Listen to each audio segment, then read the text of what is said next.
Hello everyone, welcome to ધ્રિસ cooking tour. આજે આપણે લઈને આવ્યા છીએ એકદમ ચટપટી વાનગી સ્પ્રાઉટ પોટલી.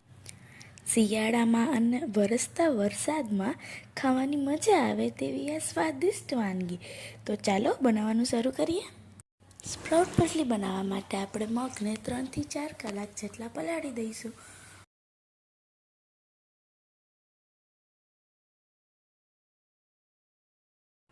તમે જોઈ શકો છો કે મગ એકદમ સરસ પલળી ગયા છે. મગનો દાણો હાથમાં મેશ કરતાં તે ભાંગી જાય છે. ત્યારબાદ આપણે મગને એક સાદા કપડામાં નિતારી અને તે કપડાની એક નાની એવી પોટલી બાંધી દઈશું.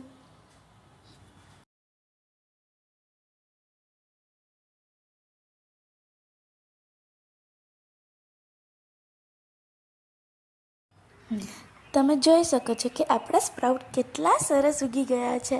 તેના કોટા પણ એકદમ સરસ મોટા મોટા ફૂટ્યા છે. આ એટલા માટે થયું કારણ કે વચ્ચે વચ્ચે મેં 2 થી 3 વાર મગની પોટલી ઉપર પાણીનો છંટકાવ કરેલો. તમને પણ જ્યારે મોટા કોટાવાળા મગ જોતા હોય ત્યારે વચ્ચે 2 થી 3 વાર પાણીનો છંટકાવ કરવો, જેથી આપણા સ્પ્રાઉટ્સ એકદમ ખીલેલા બનશે.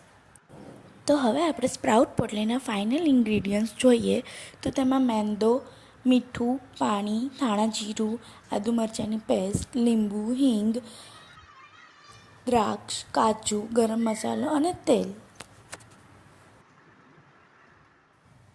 સ્પ્રાઉટ પોટલી બનાવવા આપણે મસાલો રેડી કરીશું. તેના માટે એક પેનમાં 3 થી 4 ટેબલસ્પૂન જેટલું તેલ ગરમ કરીશું. તેલ ગરમ થયા બાદ આપણે તેમાં હિંગ તથા આદુ મરચાંની પેસ્ટ ઉમેરી અને થોડીવાર તેને સાતળવા દઈશું.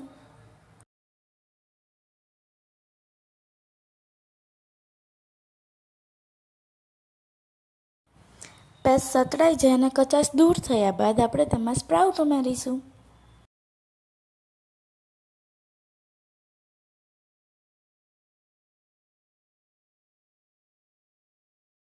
બંનેને મિક્સ કરી આપણે તેમાં સ્વાદ અનુસાર નમક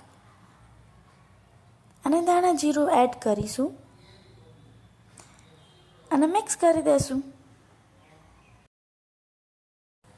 ત્યારબાદ તેમાં થોડો ગરમ મસાલો અને લીંબુનો રસ એડ કરીશું.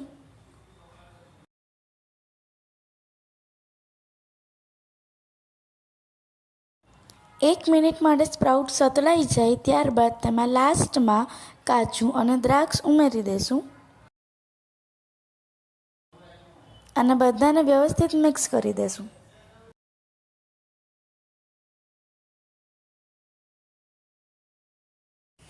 આપણો સ્પ્રાઉટ પોટલીનો મસાલો રેડી છે. હવે તેને આપણે રૂમ ટેમ્પરેચર ઉપર આવવા દઈશું અને ઠંડો કરવા મૂકી દઈશું.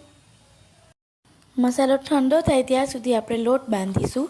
તેમાં મેંદાનો લોટ, સ્વાદ અનુસાર મીઠું, 3 થી 4 ટેબલસ્પૂન જેટલું તેલ અને થોડું પાણી ઉમેરતા જઈ લોટને વ્યવસ્થિત મિક્સ કરી લેશું.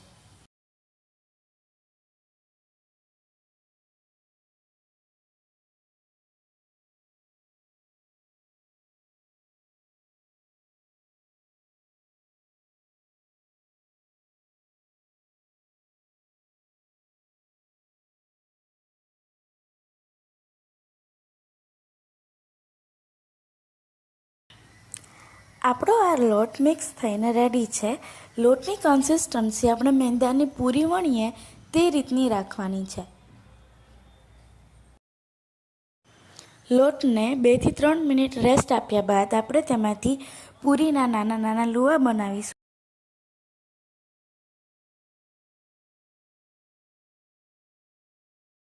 આ રીતે બધા જ લુવા રેડી કરી લેશું.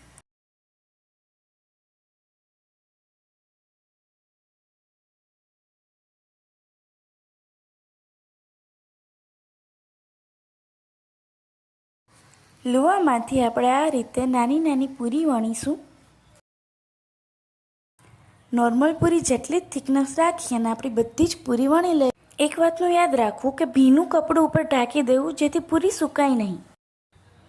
ત્યારબાદ એક એક પૂરી લેતા જઈ અને તેમાં સ્પ્રાઉટનો મસાલો ઉમેરીશું અને બોર્ડર ઉપર પાણી લગાવીશું અને આ રીતે બંને કોર ચોંટી જાય એ રીતે આપણે પોટલી વાળીશું. આ પોટલી બનાવવાની રીત એકદમ સહેલી છે. તમે એક જ વાર ટ્રાય કરશો અને બધી જ પોટલી એકદમ ઇઝીલી વળી જશે.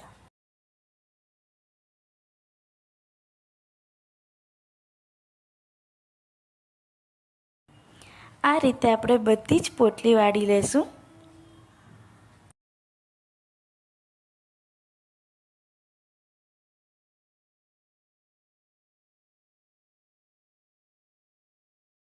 બધી જ પોટલી વાળી લીધા બાદ આ રીતની દેખાશે.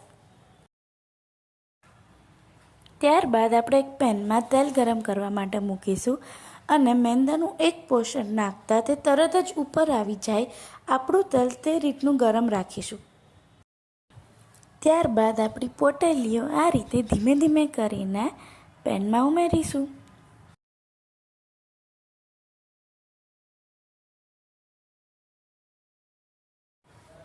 એક વાતનું ધ્યાન રાખવું કે પોટલીઓ ઉમેર્યા બાદ તે કડક થાય ત્યાં સુધી આપણે તેમાં ચમચો અડાડવાનો નથી, બાકી તે તૂટી જશે અને માવો પણ બહાર નીકળી જશે. આ રીતે પોટલીઓ થોડી કડક થાય ત્યારબાદ તેને ધીમે ધીમે કરીને પલટાવી લેવાની. સ્પ્રાઉટ પોટલીને તળતી વખતે ગેસની આંચ મધ્યમ રાખવી, જેથી આપણી પોટલીઓ અંદરથી પણ એકદમ સરસ તળાઈ જાય. આપણી પોટલીઓનો કલર થોડો ગોલ્ડન બ્રાઉન જેવો થાય એટલે સમજી જવાનું કે આપણી સ્પ્રાઉટ પોટલી રેડી છે.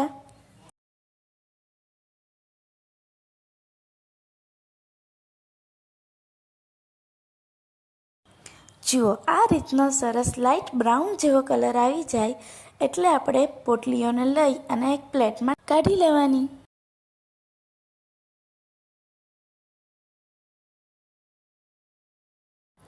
આપણી સ્પ્રાઉટ પોટલીઓ રેડી છે.